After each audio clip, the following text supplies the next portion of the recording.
Nii, Rait, kõigepealt õnnitlused võidu puhul.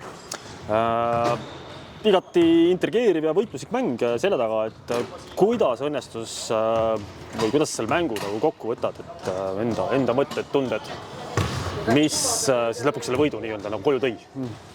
No ma arvan, et mängu alguses alustasime hästi, aga mingit ikkagi TalTech keeras agressiivsust ka peale meile ja me jäime mingitel hetkedel hätta nendega, siis tulid 300 neilt pluss päris palju ründelaudasi ja lõpuks nad meil need korrid lihtsalt ära viskasid, et oli neid raskeid momente päris palju, aga teine poolaeg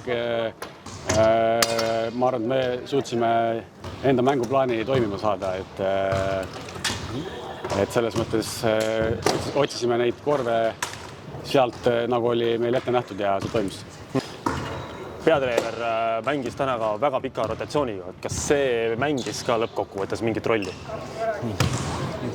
No seda ma ei oskagi öelda, et see on peatreeneri otsus ja tema käest peab küsima, et tal kindlasti oli plaan sellega seoses, et ega seal suvaliselt neid mängeid sisse välja ei käi, et seda ma ei oska kommenteerida.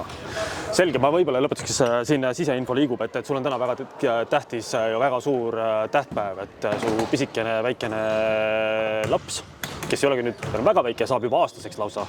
On see info peab paika? Täna on pidupäev. Väga äge. Kuule, aga siis kiirusta koju, sest see on väga tähtis päev ja palju õnne nii sulle meeskonnale kui ka siis pisipõnnile.